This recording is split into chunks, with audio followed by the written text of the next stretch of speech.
या देवी सर्वभूतेषु मां शैलपुत्रीरूपेण संस्थिता नमस्तस्यै नमस्तस्यै नमस्तस्यै नमो नमः।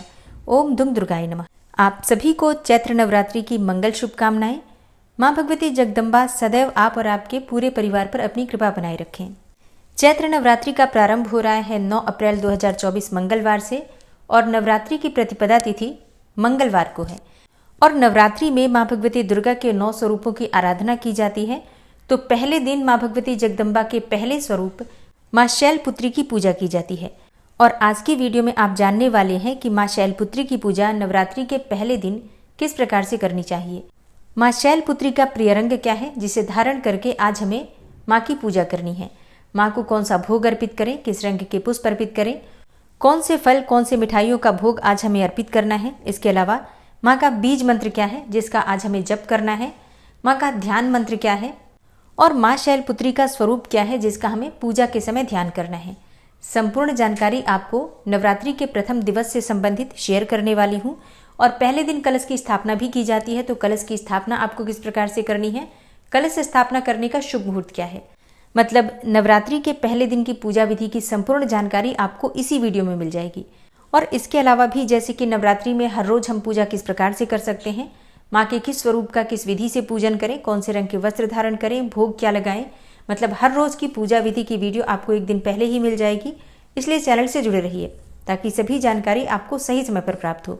इसके अलावा प्रतिदिन दुर्गा सप्तशती का पाठ आपको मिलेगा और हर रोज की जो चैत्र मास की कथा है वो तो आप लोग सुन ही रहे हैं। तो नवरात्रि में कलश की स्थापना से लेकर कलश के विसर्जन तक संपूर्ण जानकारी आपको बिल्कुल सही समय पर प्राप्त होगी। इसके लिए आपको सिर्फ एक ही काम करना है। अगर आप नए हैं चैनल पर तो चैनल को सब्सक्राइब कर लेना है और बेल आइकन को प्रेस कर लेना है। एक और चीज़ का ध्यान रखना है, कई बार YouTube का नोटिफिकेशन आप तक नहीं पहुंचता है तो आप लोग चैनल पर विजिट करके भी वीडियो देख सकते हैं, क्योंकि वीडियो बिल्कुल सही समय पर आपको प्राप्त होगी। नोटिफिकेशन ना भी मिले तो भी आप लोग चैनल पर विजिट करके अपने हिसाब से वीडियो देख सकते हैं। बात करेंगे पहले दिन की पूजा विधि के बारे में, लेकिन उससे पहले जानते हैं कि चैत्र मास की प्रतिपदा तिथि कब प्रारंभ हो रही है, कब समाप्त हो रही है और कलश की स्थापना करने का शुभ मुहूर्त क्या है। देखिए, इस साल चैत्र मास की शुक्ल पक्ष की प्रतिपदा तिथि प्रारंभ हो रही है 8 अप्रैल को देर रात्रि 11:50 से और समाप्त होगी अगले दिन यानी कि 9 अप्रैल को शाम के समय 8:30 पर।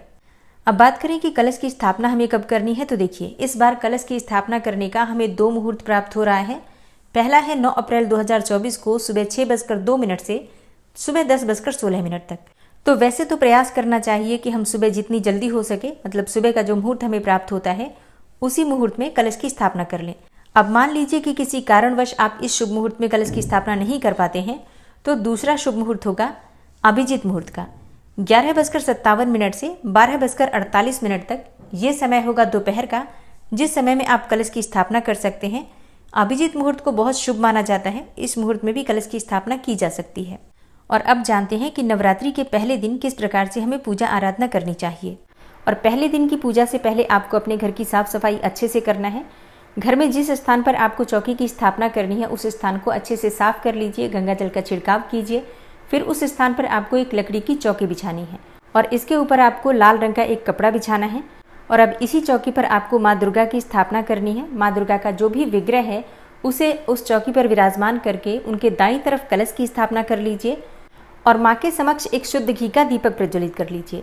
अब इसके बाद आपको गणपति की स्थापना करनी है। तो आप एक पान के पत्ते पर सुपारी से भी गणपति बनाकर स्थापित कर सकते हैं, या फिर आप चाहें तो गणपति की अगर आपके पास कोई भी विग्रह हो, मूर्ति हो, तो आप उसकी भी स्थापना कर सकते हैं। माँ के बाईं तरफ गणपति की स्थापना करना है और दाईं तरफ आपको कलश की स्थापना करना है। अखंड दीपक अगर आप प्रज्वलित करना चाहते हैं शुद्ध घी का तो वो आप माँ के दाईं तरफ स्थापित करेंगे। और अगर आप तिल तेल का दीपक प्रज्वलित करते हैं, अखंड दीपक तिल तेल का प्रज्वलित कर रहे हैं, तो माँ दुर्गा के बाईं तरफ स्थापित करेंगे। इस बात का आपको विशेष रूप से ध्यान रखना है। तो सबसे पहले भगवान गणपति का आवाहन करके उनकी पूजा कर लीजिए। और भगवान गणपति की पूजा आपको धूप दीप नैवेद्य अक्षत पुष्प इत्यादि और भोग लगाकर, मतलब पंचोपचार विधि से आप भगवान गणपति की पूजा कर सकते हैं। लेकिन उनसे प्रार्थना कर लीजिए कि आपकी जो पूजा है 9 दिनों की निर्विघ्न पूर्ण हो जाए। और इसके बाद से आपको कलश की पूजा करना है। अच्छा हाँ, कलश की स्थापना आपको किस प्रकार से करना है, देखिए आपको एक पात्र लेना है। उस पात्र में आपको थोड़ा गंगा जल डालना है, फिर शुद्ध जल से उस पात्र को भर दीजिए। अब इसी पात्र में आपको सिक्का, सुपारी, अक्षत, लौंग, इलायची ये चीज़ें डालनी है और फिर इसके ऊपर पंच पल्लव रखकर पूर्ण पात्र रख दीजिए और इसी के ऊपर नारियल की स्थापना कर दीजिए। कलश की स्थापना करने से पहले कलश के नीचे आपको थोड़ा सा चावल जरूर रखना है, और हाँ, उसी चावल से आप चाहें तो अष्टदल कमल भी बना सकते हैं। और इसी प्रकार से जब आप माँ दुर्गा की मूर्ति या प्रतिमा स्थापित करेंगे तो उन्हें भी आपको चावल का आसन देना है, मतलब थोड़े से चावल माँ दुर्गा की मूर्ति या प्रतिमा के नीचे जरूर रखना है। अब कलश की पूजा पंचोपचार विधि से करने के बाद, जैसे कि धूप, दीप, अक्षत पुष्प इत्यादि कलश पर अर्पित करने के बाद आपको मन में ध्यान करना है कि सभी देवी देवता इस कलश में विराजित हैं। सभी देवी देवताओं से आपको प्रार्थना करना है कि हे सभी देवी देवता, आप सब इस कलश में विराजित हो ताकि 9 दिन की माँ दुर्गा की जो पूजा है वो मैं संपन्न कर पाऊँ। मेरी पूजा में किसी प्रकार की विघ्न बाधा न आए और इस पूजा का शुभ फल मुझे प्राप्त हो, मेरे परिवार को प्राप्त हो। इस प्रकार से आपको सभी देवी देवताओं से प्रार्थना करके कलश में सभी देवी देवताओं का आवाहन करना है। इसके बाद आपको 9 ग्रहों का ध्यान करना है। आप चाहें तो 9 ग्रह की मूर्ति अगर आपके पास हो, जैसे कि छोटा सा यंत्र मिल जाता है 9 ग्रहों का, अगर आपके पास हो तो वही चौकी पर रखकर उसकी पूजा कर सकते हैं, या फिर आप चाहें तो चावलों की 9 जगह ढेरी बनाकर और इसे ही 9 ग्रह मानकर इनकी पूजा भी पंचोपचार विधि से धूप दीप इत्यादि अर्पित करके कर सकते हैं। और ऐसा भी नहीं कर पाते हैं तो सिर्फ ध्यान कर लीजिए 9 ग्रहों का, जैसे कि सूर्य, चंद्रमा, मंगल, बृहस्पति, शुक्र, बुध, शनि, राहु, केतु। इस प्रकार से 9 ग्रहों का अपने मन में ध्यान कर लीजिए और इसके बाद अपने दोनों हाथ जोड़कर प्रार्थना कीजिए कि सभी 9 ग्रह शांत हों ताकि नवरात्रि की पूजा निर्विघ्न पूर्ण कर पाऊँ। देखिए, ये बहुत आवश्यक है क्योंकि माँ दुर्गा की पूजा बहुत विशेष होती है। अगर वो निर्विघ्न पूर्ण होती है तभी हमें उसका शुभ फल प्राप्त होता है। अगर बीच में कोई विघ्न बाधा आ जाती है तो इसका मतलब है कि कहीं न कहीं हमारे घर में नकारात्मक ऊर्जा का प्रभाव बहुत अधिक है। इसलिए माँ से प्रार्थना की जाती है, सभी देवी देवताओं से प्रार्थना की जाती है कि 9 दिनों की जो ये पूजा है पूरी तरह से निर्विघ्न रूप से हम पूर्ण कर पाएँ। तो सबसे प्रार्थना आराधना करने के बाद हम माँ दुर्गा की पूजा करेंगे। माँ दुर्गा का आवाहन कीजिए, विधि विधान से उनकी पूजा कीजिए। देखिए, षोडशोपचार विधि से पूजा किस प्रकार से करना है मैंने पिछली वीडियो में आपसे शेयर किया है। अगर आपने उस वीडियो को नहीं देखा है तो ज़रूर देख लीजिए। तो अगर आप षोडशोपचार विधि से माँ की पूजा करते हैं तो आपको शुभ फल बहुत अधिक प्राप्त होता है और बहुत आसान विधि है।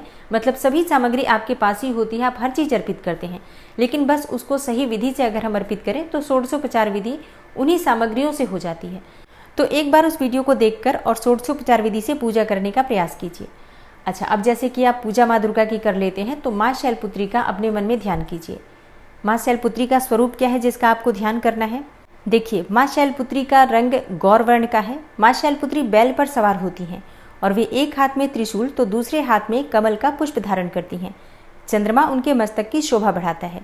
माँ शैलपुत्री का ध्यान करने से पहले अपने हाथ में पुष्प ले लीजिए और फिर माँ का ध्यान कीजिए। माँ का ध्यान मंत्र है वंदे वांछित लाभाय चंद्रार्ध कृतशेखराम वृषारूढ़ाम शूलधराम शैलपुत्रीम यशस्विनीम।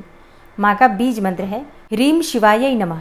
ह्रीम शिवाय नमः, ये माँ का बीज मंत्र है। एक और मंत्र नोट कर लीजिए, ओम देवी शैलपुत्र्यै नमः। और अगला मंत्र है या देवी सर्वभूतेषु माँ शैलपुत्री रूपेण संस्थिता नमस्तस्यै नमस्तस्यै नमस्तस्यै नमो नमः।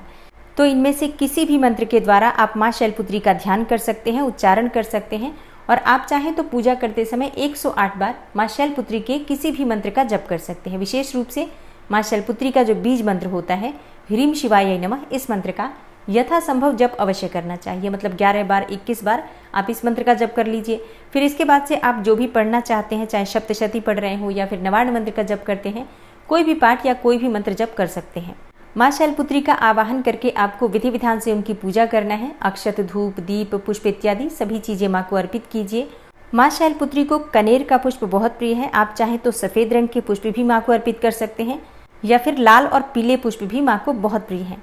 और माँ शैलपुत्री का प्रिय भोग है गाय का घी। तो पहले दिन माँ शैलपुत्री को गाय के घी से आप अभिषेक भी कर सकते हैं। मतलब जब आप माँ दुर्गा का अभिषेक करते हैं तो विशेष रूप से गाय का घी अवश्य अर्पित करें। नवरात्रि के पहले दिन माँ दुर्गा के प्रथम स्वरूप माँ शैलपुत्री को दूध या फिर दूध से बनी हुई वस्तुओं का, दूध से बनी हुई मिठाइयों का भोग अवश्य अर्पित करना चाहिए। इसके अलावा माँ को फलों का भोग अर्पित करें। माँ शैलपुत्री के प्रिय रंग हैं लाल, सफेद और पीले। तो आप इनमें से किसी भी रंग के वस्त्र धारण करके पूजा कर सकते हैं। वैसे नवरात्रि के प्रथम दिवस पर लाल रंग के वस्त्र धारण करके माँ दुर्गा की पूजा सुहागिनी महिलाओं को जरूर करनी चाहिए। और हाँ, कुंवारी कन्याएं अगर मनचाहा जीवन साथी चाहती हैं या फिर योग्य जीवन साथी चाहती हैं तो ऐसे में सफेद रंग के वस्त्र धारण करके माँ शैलपुत्री की आराधना करें। इससे मन चाहे जीवन साथी की कामना पूर्ण हो जाती है। तो विधि विधान से माँ दुर्गा के प्रथम स्वरूप माँ शैलपुत्री की पूजा करके कपूर से उनकी आरती करनी चाहिए। और जिस प्रकार से आप सुबह माँ शैलपुत्री की पूजा करते हैं उसी प्रकार से शाम के समय भी माता शैलपुत्री की विधि विधान से पूजा कर सकते हैं या फिर मंत्रों का जप कर सकते हैं। तो दोस्तों ये है आज की वीडियो। उम्मीद करती हूँ आपके लिए उपयोगी होगी। माता शैलपुत्री की कथा सुनने के लिए सुबह आने वाली वीडियो जरूर देखिएगा।